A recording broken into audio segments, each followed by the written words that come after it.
Gracias.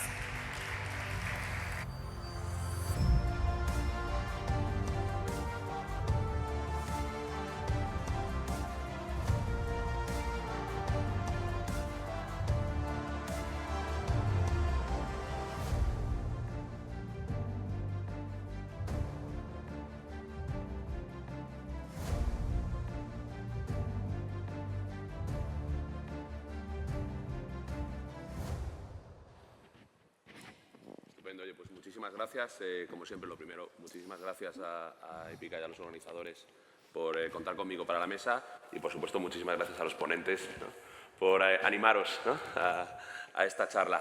Como decíamos, la idea de esta mesa es intentar, oye, pues batir al mercado, ¿no? Los activos, ¿no?, los activos alternativos gozan de muy buena fama, pero aún el volumen no está llegando. Entonces, yo creo que si queréis, lo que creo que sería bueno es que fuéramos uno por uno, primero presentando vuestra casa, ¿no?, y qué tipo de activos, y luego empezamos, si queréis, con una serie de preguntas. Así que empezamos contigo, Íñigo. Muy bien. Bueno, pues muchas gracias a todos. Muchas gracias a Épica por la organización y bueno, pues un placer estar aquí. Gracias, Ignacio, por la introducción. Bueno, soy Íñigo Serrats, soy Managing Partner de Impact Bridge y cofundador. Somos una gestora española especializada en inversión de impacto, que actualmente gestionamos más de 400 millones de euros, bueno, pues con distintos vehículos de impacto, y luego también, bueno, tenemos una peculiaridad que somos los socios estratégicos de Morgan Stanley, pues en sus estrategias de capital privado que nos traen al mercado español a través de vehículos de Impact Bridge, y luego también tenemos un acuerdo con Tico Capital, la gestora de private equity francesa. En nuestra especialización en inversión de impacto, bueno, pues empezamos con productos de deuda privada, tanto abiertos en formato FIL como en formato cerrado, el FIL global y luego el fondo de deuda privada cerrado centrado en España. Y recientemente lo que hemos hecho ha sido lanzar precisamente, pues dada la coyuntura y también pues con la voluntad de ir expandiendo nuestra gama de producto de impacto, hemos lanzado recientemente un fondo de capital riesgo centrado en el sector de la agroalimentación. Sostenible, además. Es un fondo artículo 9, es un FCR, y la verdad es que, bueno, ha sido una estrategia en la que hemos trabajado desde hace pues ya más de 2 años y medio. Lo que pasa es que hemos trabajado un poco en silencio, primero identificando bien la oportunidad y siendo conscientes de, bueno, pues lo complicado que puede ser invertir en el sector agroalimentario, sobre todo con un foco claro en el middle market español, que son realmente las pymes españolas, y bueno, pues viendo que realmente lo que hay es una oportunidad increíble, ¿no? Fijaos que España es la 10ª potencia mundial en la industria agroalimentaria. O sea, realmente si hay un área donde nosotros ocupamos un puesto de liderazgo relevante es precisamente en agroalimentación. Somos líderes a nivel europeo en la producción de frutas, de, bueno, muchísimos tipos de variedades agrícolas, y luego además lo que tenemos es un tejido empresarial muy nutrido. Lo que pasa es que hay más de 30.000 empresas agroalimentarias en España, y el único problema es que, aunque son muy buenas, en general lo que suele haber es una excesiva dispersión, porque son pequeñas empresas. Tan solo, para que os hagáis una idea, el 12% del valor agregado bruto de toda Europa, del valor añadido bruto de toda Europa del sector agroalimentario lo genera España, pero la mayor parte de ese valor añadido bruto lo generan tan solo un 1% de las empresas españolas. Por lo tanto, hay una concentración muy importante. Y esto se debe a que, bueno, pues ha faltado la escala y nos encontramos con un caso pues un poco llamativo, ¿no? Que fijaos que más del 60% de las compañías agroalimentarias españolas están en manos de personas de más de 60 años. O sea, realmente hay un problema de un potencial relevo generacional. La gente joven tiende a no querer heredar el negocio agroalimentario de sus padres, y todo esto está provocando pues el éxodo rural, ¿no? Gente que deja el medio rural para venir a las ciudades, y todo esto pues genera toda una serie de problemas sociales, como probablemente pues ya estáis muchos familiarizados sensibilizados con el problema de la España vaciada y demás. Entonces, bueno, pues identificando primero la problemática social, identificando también la oportunidad, porque realmente España lo que tiene es muchísimo know-how en ese campo. Lo que decidimos fue lanzar esta estrategia y enfocándonos en la consolidación del sector para crear grandes plataformas en torno a las cuales podamos construir grandes compañías, uniendo los esfuerzos de compañías que estén haciendo cosas parecidas o complementarias y que hoy por hoy pues, no tienen la escala suficiente para crecer y para atraer ese talento que necesitan y sobre todo ese talento joven y que haya ese relevo generacional y apoyarlas en ese sentido. Entonces, bueno, pues hemos identificado una oportunidad muy buena.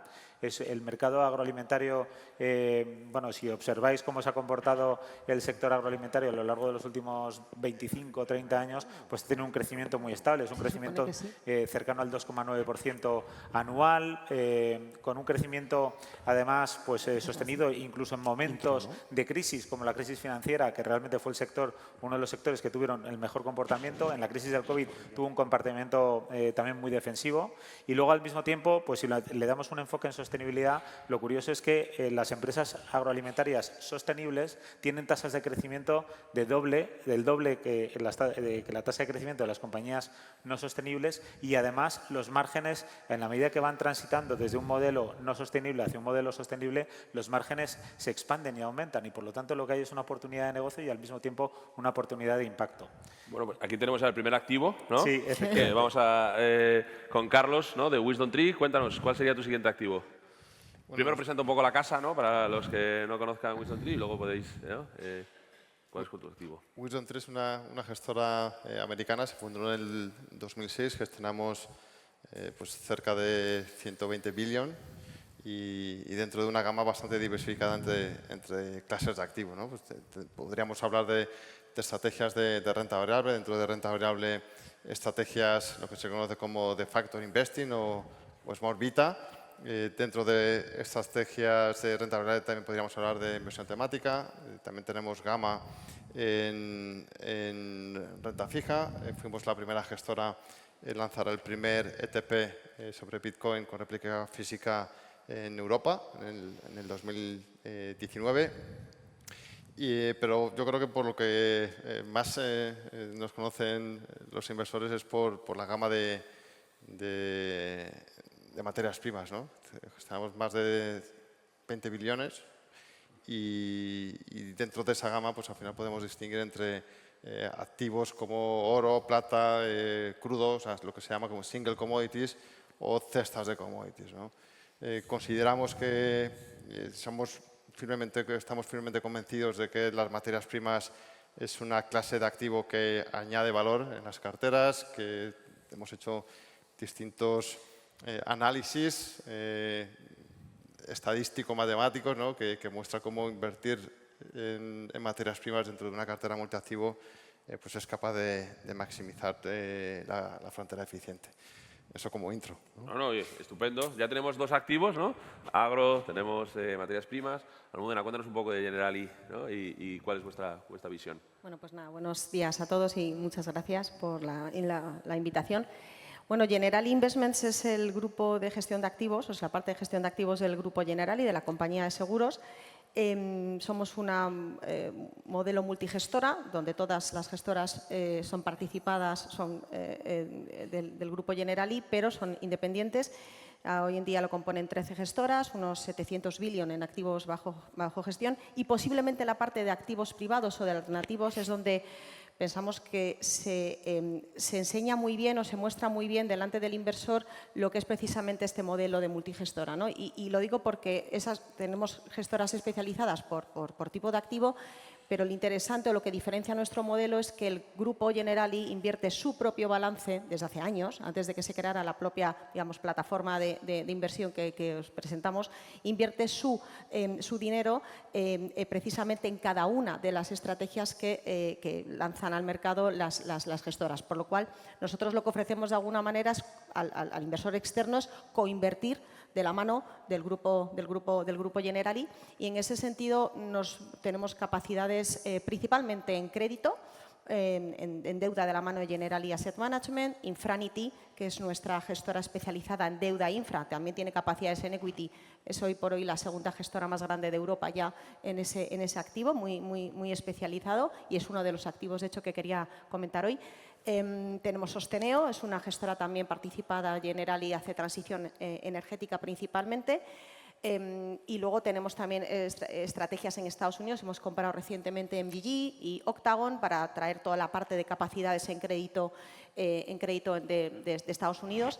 Y posiblemente, por completar un poco esta idea, ¿qué tres verticales, en todo un poco esta amalgama de gestoras y de capacidades especializadas e independientes que tenemos? Pues estamos viendo oportunidades, sobre todo en general en la parte, como decía, de crédito. Nos estamos centrando mucho en las capacidades de Infranity en infraestructuras, en deuda de infraestructuras, pero no en la deuda senior, un poco con retornos un poco aburridos, si me permitís la expresión, que posiblemente solamente lo puedan comprar las compañías de seguros y ni siquiera, sino hay una oportunidad real en lo que llamamos sub-investment grade en deuda infraestructuras. Lo hacemos de manera global, con más foco si queréis en Europa, porque es el expertise de Infranity. Conseguimos rentabilidades muy similares al crédito, a la deuda, al direct lending, con mayor estabilidad del activo, ¿no? Porque la infra sabemos que tiene menos volatilidad per se. La otra idea es trabajar mucho la parte de deuda. Yo creo que es el gran activo pendiente de las carteras en España, y es donde vemos también desarrollo. Estamos trabajando en soluciones ad hoc con determinados clientes, intentando minimizar al máximo la curva J. Nuestro deployment y esa inversión del grupo nos permite precisamente poder acercar esas soluciones a los clientes, y eso es algo que nos ha favorecido en los últimos 2 años. Y luego ya para un cliente más institucional estamos yendo un poco a un nicho de mercado que es la parte, por ejemplo, de crédito secundario, que es bastante novedosa. Hemos lanzado recientemente un fondo con Partners Group, precisamente desde Generali, para poder llegar a un cliente, si queréis, más institucional. Entonces, esas son, insisto, desde el mundo de un poco más de la deuda, donde estamos ahora mismo nuestras verticales principales. Estupendo, muchísimas gracias. Y por último, Sebastián, cuéntanos, háblanos un poco de tu casa y de tu mirada. Last but not least, ¿no? Hombre, eso siempre. ¿No? Porque, bueno, ya he presentado mi casa, por lo cual creo que sobraría un poco, pero solo deciros y repetir que nosotros invertimos en activos reales desde muchísimo tiempo. Es el ADN de nuestro grupo. De hecho, los de Rothschild tienen el título de barón porque hemos ayudado al desarrollo del ferrocarril en el siglo XIX en el centro de Europa. Bueno, para que veas que no habíamos nacido ni tú y yo, así que desde mucho tiempo ya. Nosotros tenemos 22, 23 mil millones en activos reales, que es una parte muy importante de lo que hacemos, y un poco como ha comentado Almudena, pues nosotros también siempre invertimos nuestros fondos. Entonces, y hay una alineación de intereses que también creo que es fundamental y es muy importante entenderla. Cada fondo que hacemos en mercados privados, la familia Rothschild invierte, por lo cual podéis ir como titular que si invertís en un fondo nuestro, invertís con la familia Rothschild. Tiene algo de glamour, sí, ¿no? sí. Vale, pues ya está. Entonces, eso está bien. Pero aparte de esto, también nuestros clientes de banca privada, que es una de las actividades que tenemos, invierten en estos fondos, por lo cual la alineación de intereses es fundamental, pero además en nuestro caso es brutal. No es una garantía de que siempre lo vamos a hacer lo mejor del mundo, pero es una garantía de que nos vamos a esforzar para hacer lo mejor posible. Invertimos en activos reales desde mucho tiempo. De hecho, reales. En España tenemos inversiones en activos tangibles, como puede ser un hotel. El único hotel que tenemos fuera de Francia pues está en La Rioja. También tenemos inversiones en bodegas. Aquí tenemos nuestro vino con Vega Sicilia, una inversión más real imposible. Es verdad que es una inversión más líquida que Nunca mejor dicho. por su propio peso, por así decirlo. Pero bueno, en todos casos invertimos también en España en activos reales. Tenemos 3 verticales nosotros. La primera es Private Equity, fondos de Private Equity, donde tenemos muchos expertise distintos, y ahí tenemos un activo que me gustaría comentar más, que es compramos terrenos contaminados, se llama Ginkgo, el fondo de activos contaminados en ciudades, de hecho bastante en España, en La Coruña, en Gijón, en otras ciudades, descontaminamos y luego hacemos una regeneración urbana con logística, con tiendas, con viviendas, etc, etc. Esa es la primera vertical, Private Equity, y ahí tenemos este fondo Ginkgo de regeneración urbana. Luego tenemos una vertical que es deuda de infraestructura, como comentaba mi compañera aquí, donde tenemos un expertise también muy grande. Somos el grupo independiente con más volumen en deuda de infraestructura del mundo. Y eso creo que también es, y el valor de la independencia en este caso, de invertir con una familia, creo que tiene mucho sentido. Tenemos muchas inversiones en España, sobre todo en renovables, pero no solo. Y luego la tercera vertical que tenemos, bueno, y en infraestructura tenemos tanto deuda como, y es la segunda vertical que quería comentar, deuda como también equity, ¿no? O sea, no solamente deuda. Y la tercera vertical, la de real estate, donde tenemos muchos activos también. Y ahí tenemos logística que he comentado antes, por lo cual tampoco voy a decir mucho más. Y luego tenemos un expertise también muy importante en deuda de real estate, que también yo creo que es un tema que en España no está tan desarrollado, pero que en otros países sí que se ha comprado mucho y que es un tema muy interesante. Y ahí también tenemos un fondo muy interesante. Estupendo, oye, muchísimas gracias. He hecho los deberes, ¿no? Antes de, aunque no lo parezca a veces, ¿no? Y tengo una serie de preguntas específicas para cada vosotros de vuestra casa, que creo que pueden ayudar a desarrollar los temas respecto a los activos alternativos. Quería empezar contigo, Carlos, ¿no? Cuenta la leyenda, ¿no?, que la llegada de un petirrojo, ¿no?, siempre adelanta buenos retornos, ¿no? Cuéntanos un poco, ¿qué materia prima piensas tú, ¿no?, pensáis en WisdomTree que puede ser ese petirrojo, ¿no? ¿Qué evolución estás viendo en qué materias primas que dices, oye, esto puede ser una anticipación de algo bueno por llegar? Nos quedaríamos con el oro, posiblemente, ¿no? El oro al final... nosotros luego lo clasificamos o lo catalogamos como un activo único, ¿no? ¿Por qué es único? Pues porque al final es un activo que si vienen mal dadas, o hay mucha volatilidad, actúa como activo refugio, que es generalmente por lo que se le ha clasificado siempre como activo refugio, que lo es. Pero luego cuando hay una bonanza económica o un crecimiento económico, también lo hace bien. ¿Por qué? Porque precisamente cuando hay bonanza económica sube la inflación y te actúa como cobertura. Pero es que también lo hace bien como protección en riesgos geopolíticos. También tiene un comportamiento bastante alineado con el crecimiento de la deuda de Estados Unidos, con su PIB, ¿no? Y no veo a Estados Unidos en los próximos años amortizando deuda, más bien todo lo contrario, ¿no? Entonces, al final lo que nos queda es un activo que lo hace bien en cualquier tipo de entorno económico, ¿no?, y que presenta una correlación bastante baja con el resto de activos tradicionales, como puede ser la renta variable o la renta fija. Antes hablaba de una cesta de commodities como tal, ¿no?, incluirla dentro de una cartera multiactivo. También hicimos un análisis, bootstrapping, que es el primo hermano del Monte Carlo, que seguro que es un análisis más conocido. Y al final lo que te indicaba era que podemos conseguir maximizar nuestra frontera eficiente, que al final yo creo que es el objetivo de cualquier inversor, incluyendo oro. ¿Cuánto oro? ¿No?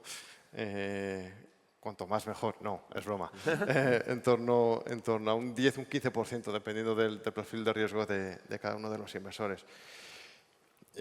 Hicimos un análisis, construimos un análisis multifactorial, tratando de identificar cuáles han sido las variables que han ayudado a explicar mejor el comportamiento del oro de manera histórica, ¿no? Son 4. Serían las expectativas del movimiento del dólar, las expectativas del tipo de interés, las expectativas de la inflación y el sentimiento inversor medido por el posicionamiento especulativo del mercado de futuros, el mercado de COMEX, ¿no? Lo que hemos visto, curiosamente, es que durante los últimos trimestres todas esas variables no se han comportado muy a favor del precio del oro y hace 6 meses lo teníamos en máximos históricos, ¿no? ¿Qué ha pasado? Que los últimos movimientos han sido más explicados por otra serie de variables que no están incluidos en nuestro modelo, pero que también afectan, como podría ser el riesgo geopolítico, la compra de los bancos centrales como China, Polonia, Turquía, ¿no? Eso nos deja que al final es un activo estratégico, es un activo que debería formar parte de nuestras carteras, en nuestra asignación de activo estratégica, ¿no?, en el largo plazo, pero también tácticamente nos puede ayudar precisamente lo hemos visto, como en los últimos semanas o meses, pues también lo ha hecho muy bien. Por lo tanto, cumple con dos funciones, la del largo plazo y la del corto plazo táctico, que nos puede ayudar a maximizar la rentabilidad. Estupendo. El siguiente tema que quería tratar es contigo, Almudena, porque cuando hablamos de los activos alternativos siempre aparece la figura de la gestora, ¿no? Y hay un montón de diferentes enfoques hacia la colaboración, ¿no? Entre comercializador, gestora y demás.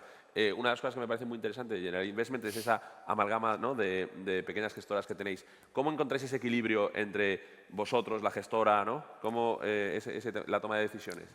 Bueno, en el modelo de General Investments, independientemente si las gestoras están dedicadas a capacidades alternativas o no, siempre la mayoría de capital la tiene el grupo, el grupo Generali, pero dejamos independencia a los gestores. Y siempre, normalmente, además, es curioso cómo se han ido integrando esas gestoras en esta amalgama que bien decías. Normalmente, concretamente las de activos privados, muchas veces vienen de la propia necesidad del grupo de invertir, porque el Grupo Generali es uno de los mayores inversores en Europa de activos privados y con mayor tradición. Y el encontrarse con equipos de inversión especializados, buscaban esa especialización y alinear intereses, poniendo el capital para crear una gestora independiente y esa especialización que tenía ese equipo. Normalmente son equipos que venían de otras gestoras, de otras casas.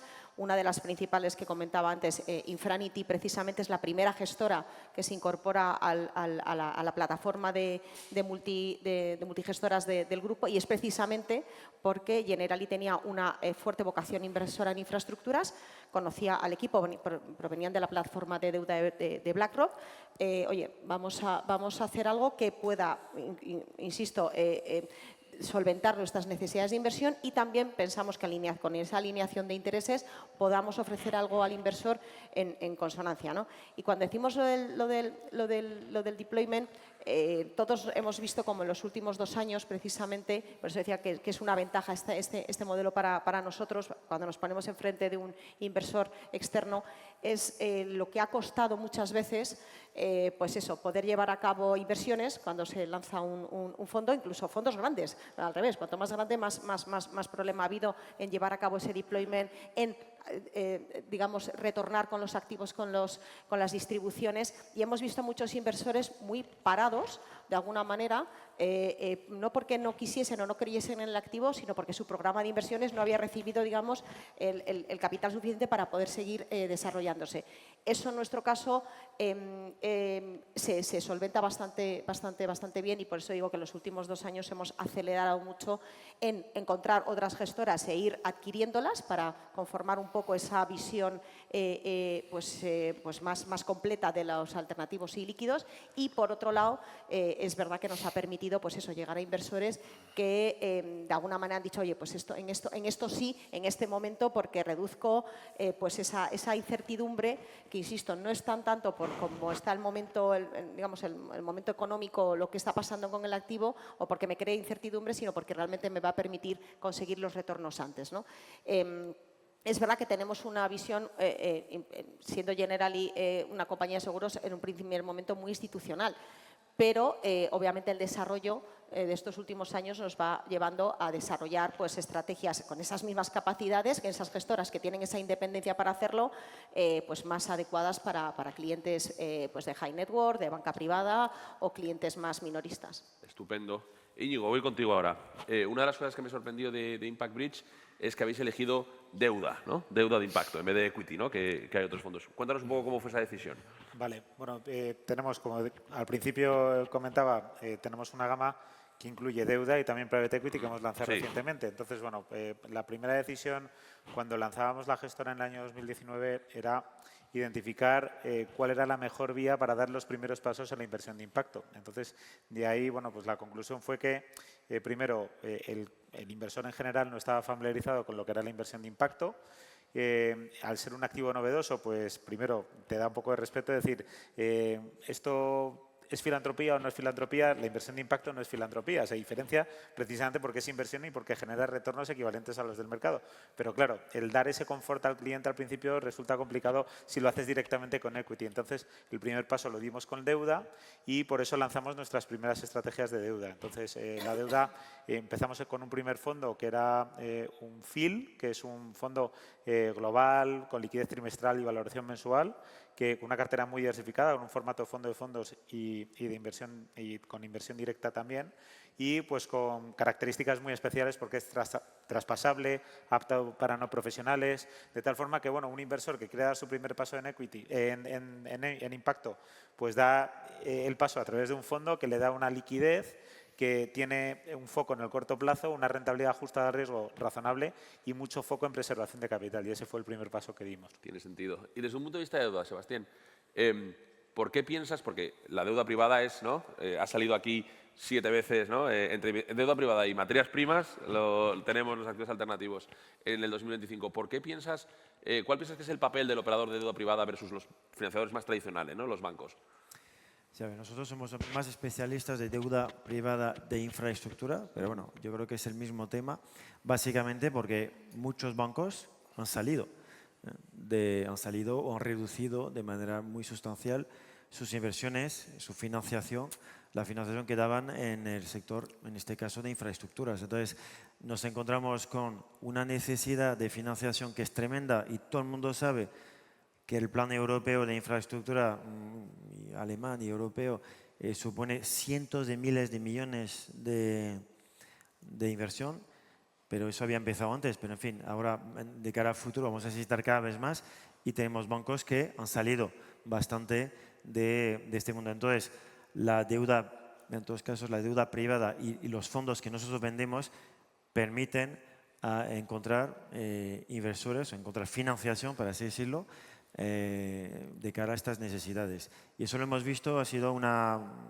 movimiento estructural, una tendencia de fondo desde muchos años ya y que se va acelerando realmente. Nosotros tenemos en deuda de infraestructura casi 7.000 millones que hemos levantado en los 10 últimos años y eso va subiendo. Y nos encontramos cada vez con proyectos donde no están los bancos, no están por tema de riesgo, por tema de, bueno, pues un poco su regulación o tema de capital, etc., por lo cual es algo que va a seguir, no es una decisión así que hayan tomado de la nada, es una tendencia estructural y los fondos de deuda en general, deuda privada y los fondos de deuda privada de infraestructura en particular permiten, pues eso, financiar estos proyectos que vamos a necesitar financiación sí o sí y ahí estamos para financiar estos fondos.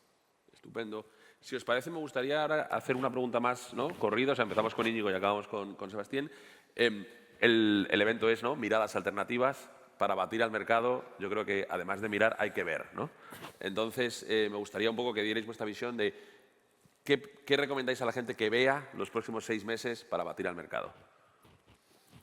Bueno, nuestra visión de inversión es de largo plazo. O sea, al final los productos que gestionamos pues tienen un horizonte temporal de 5 o 10 años. Por lo tanto, bueno, pues a 6 meses, sinceramente, es difícil tener una visión clara de cómo vas a batir al mercado.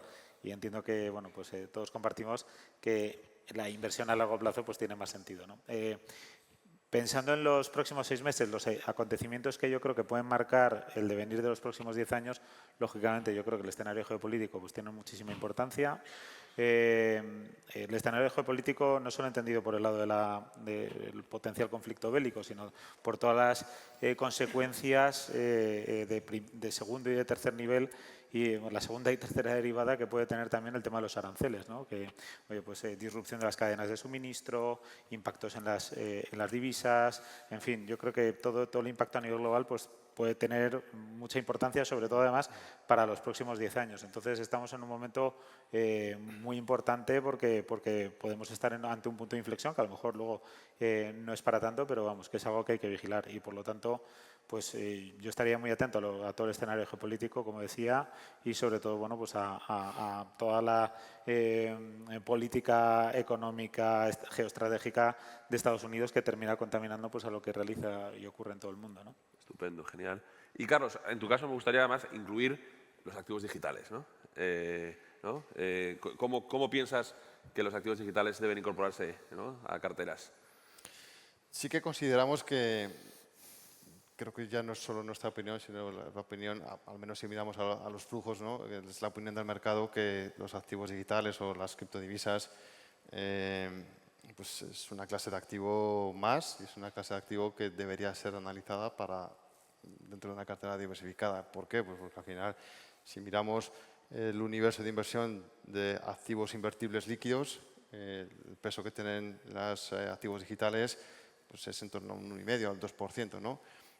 ¿Por qué voy a dejar de invertir en un activo que forma parte de mi universo de inversión? Ahora bien, cada uno ahí podrá infraponderar o sobreponderar esa clase de activo en función de sus perspectivas, pero yo creo que los inversores deben de empezar a asimilar y a analizar y luego asimilar que una posición neutral en Bitcoin, por ejemplo, sería el propio peso que tiene Bitcoin dentro del universo de inversión, que viene a ser en torno a un 1,2% aproximadamente, ¿no? Y en el cómo hacerlo, sí que consideramos que la manera más eficiente de tomar exposición es mediante un ETP que tenga réplica física, ¿no? Podemos invertir en activos digitales o en Bitcoin con futuros. El problema de invertir con futuros es que el futuro hay que rolarlo y generalmente los futuros te pueden venir con algo que se llama contango y te drena la rentabilidad en el momento del rolo, ¿no? Al tomar exposición con una réplica física, al final lo que estamos haciendo, pasa lo mismo con el oro, es el mismo tipo de producto. Al final lo que tenemos es los activos en propiedad del subyacente, oro o Bitcoin. Por lo tanto, estamos tomando una réplica física y nuestra inversión va a estar perfectamente alineada con el precio spot. Estupendo. Almudena, ¿qué recomiendas que la gente vea? Bueno, a ver, llevamos 2 o 3 años en la parte líquida de una vuelta muy importante de la renta fija, que yo creo que forma parte de cualquier cartera diversificada, pero en el inversor ahorrador también en España pues es un porcentaje importante normalmente y es cierto que bueno, pues empezamos a ver que esa rentabilidad pues va bajando un poco, normal, por un entorno de tipos más normalizado después de una subida muy abrupta. Que el mercado monetario posiblemente ya no es tan atractivo como hemos visto en los 4% y que así buscamos un poco la parte más de alternativos, te diría la parte de intentar añadir a nuestra cartera activos no líquidos, si nos lo permite nuestro perfil, que de alguna manera limiten la incertidumbre, que yo creo que es un poco el titular de cómo está el mercado ahora. No es que estemos en un momento tremendo, simplemente es un momento de incertidumbre, ¿no? En ese momento de incertidumbre, pues activos dentro de la parte, como decíamos, de deuda que puedan darnos esa rentabilidad que me deja de dar a lo mejor esa parte líquida, no es sustitutivo, es simplemente complementar la cartera con esa asignatura pendiente que, como decíamos, es el crédito. Nosotros vemos, como decíamos, oportunidades y con una estabilidad bastante importante, sobre todo de visibilidad en la parte de deuda e infraestructura, a lo mejor en segmentos un poco más con ese pick-up, que lo llamamos por debajo del sub-investment grade, más en el entorno de lo que llamamos high yield, por así decirlo, pero que nos va a dar esa rentabilidad y luego pues intentar buscar soluciones en deuda privada, en direct lending también, bueno, pues con periodos de inversión acortados, precisamente para aprovechar el buen momento que ahora todavía tenemos. No hemos visto un ciclo completo de ninguna de muchas estrategias. En nuestro caso sí que podemos enseñar ese track record, pero sí que es cierto que estamos viviendo un entorno un poquito distinto y en ese sentido nuestra recomendación es ir a especialistas, no a generalistas, por así decirlo, sino a especialistas en un determinado tipo de activo, en algo que lleven haciendo mucho tiempo y que hayan tenido ya esa experiencia de ciclo de mercado, ¿no? Por lo tanto, para nosotros es fijarnos en la parte de alternativos y líquidos, precisamente en la parte de crédito. Principalmente para lo que queda de 2025, yo estoy un poco con Íñigo, sabéis que siempre hablamos de largo plazo y que es muy complicado cuando estamos hablando de fondos que tienen de vida útil 7, 8 años, hablar de 2025. Pero para poder repensar un poco dónde asignar nuestros activos o parte de la liquidez que venga de ese monetario, me parece adecuado este tipo de estrategias. Estupendo, muchísimas gracias. Sebastián, ¿qué recomiendas? Bueno, con este entorno de mercado tan complicado e incierto, recomiendo que se tomen un vino tranquilo, si puede ser de Rothschild, pero bueno, eso ya es otra cosa.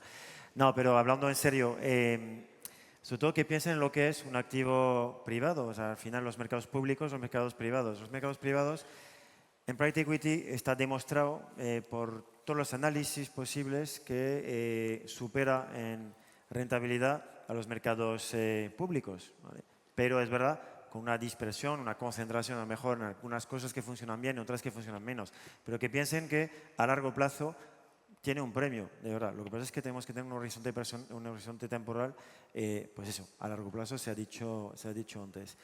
Que piensen que si quiero tener una inversión de impacto, y eso también yo creo que se ha dicho antes, no hay mejor manera que los mercados privados, es donde de verdad puedo invertir en algo que tenga impacto, que sea artículo 9, pero de verdad que, como comentaba el tema de suelos descontaminados, por ejemplo, pues es algo que no se encuentra en mercados públicos y de hecho es muy complicado que se pueda hacer. Por lo cual, también si quiero tener impacto es súper importante empezar a invertir en mercados privados, ¿no?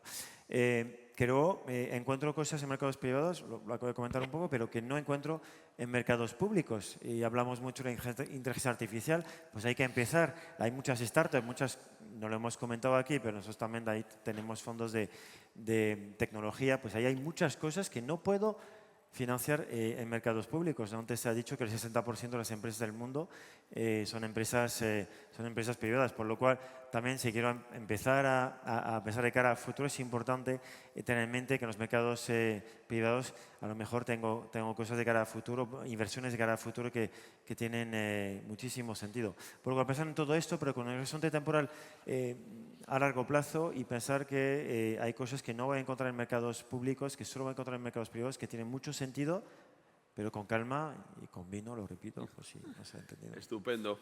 Muchísimas gracias. Una última pregunta y además os ruego ser breves porque queda poco tiempo, pero sí que es verdad que sería el siguiente tema del año es la exposición de los minoristas, ¿no? La ley CRA y crece, ¿no? Hay un montón de esfuerzos, tanto por parte del regulador como por parte de las autoridades, a abrir, ¿no?, los activos alternativos al minorista. Y sin embargo, en España parece como que cuesta, que no acaba de arrancar. Me gustaría que uno por uno fuerais diciendo muy rápido por qué pensáis que es eso, ¿no? ¿Por qué pensáis que, si lo comparamos con cualquier país de nuestro entorno, si lo comparamos con, bueno, ya ni te cuento, con Estados Unidos, ¿no?, hay una exposición en España menor a los activos alternativos y siendo generosos porque incluye inmobiliario, ¿no?, que es la exposición, que si quitas el inmobiliario, entonces ya la exposición sí que ni sale en el gráfico. ¿Por qué pensáis que es eso? Bueno, en mi opinión, yo creo que es un tema primero de formación. O sea, que yo creo que estamos en una fase, bueno, pues el inversor español poquito a poco se está formando cada vez más. El activo alternativo privado pues requiere una formación un poco mayor. Entonces, se tiene que ir familiarizando y yo creo que ahí pues todo lo que es todo el mercado de distribución pues tiene un papel muy importante y tiene que educar a todos esos inversores, ¿no? Estupendo. En nuestro caso, si hablamos de commodities, yo creo que muchas políticas de inversión de los fondos de inversión que se comercializan en España pues no tienen recogida que puedan invertir dentro de materias primas y luego es algo que el inversor más retail lo tiene que hacer por su lado, ¿no? O sea, si yo en el fondo en el que estoy invirtiendo, ese gestor no está invirtiendo en materias primas, pues yo por mi cuenta me tendré que comprar un producto de oro, de commodities o de lo que sea. Estupendo. Bueno, principalmente por todavía yo creo que el miedo a la prima y liquidez, eso en un primer momento, no saber efectivamente en esa planificación patrimonial pues esa prima y liquidez cuánto me puede suponer a nivel más minorista. Y luego yo creo que es un poco a nivel de vehículo. Yo creo que sí que se ha desarrollado FCRs, SCRs, el excesivo peso, si quieres, impositivo, de la importancia impositiva en la planificación patrimonial en España. Sí que ha hecho que se desarrollen algunos vehículos más que sí que pueden llegar a minoristas en algunas estrategias alternativas, como ha sido el Private Equity, gracias a esos dos vehículos, y yo creo que queda un poco de desarrollo del resto de alternativos, más allá también del real estate, ¿no? Entonces, ahora con el FIL también podemos tener una oportunidad, pero en general yo creo que es un poco ese balance, ¿no?, entre la parte impositiva y el desconocimiento de la prima y liquidez. Además, el FIL añade ventanas de liquidez, con lo cual… Perfecto. Sebastián, acabamos contigo. Vale, sí veo que quedan 0 segundos. Bueno, no pasa nada. Nos podemos pasar un poco, ¿no? Vale. No, bueno, totalmente de acuerdo. Y si comparo, por ejemplo, con Francia, que lo conozco mejor, pues lo que falta, yo creo, en España, hablaba de la fiscalidad y es así. Si no tenemos vehículos así que nos dan ventajas fiscales, pero a largo plazo no estamos formando al inversor retail para que tenga esta visión a largo plazo de sus inversiones. Y es lo que seguramente falta para que estos activos puedan tener más éxito. Ya veremos qué cambios tenemos en el futuro, pero pues eso, si tenemos vehículos, como comentaba Almudena, pero vehículos que tienen ventajas, pero solo a largo plazo, ahí sí que creo que habremos hecho un paso importante. Estupendo. Oye, pues nos hemos quedado sin tiempo, como siempre. Muchísimas gracias por vuestra participación y espero, oye, que os hayamos ayudado no solo a mirar, sino a ver. Muchas gracias.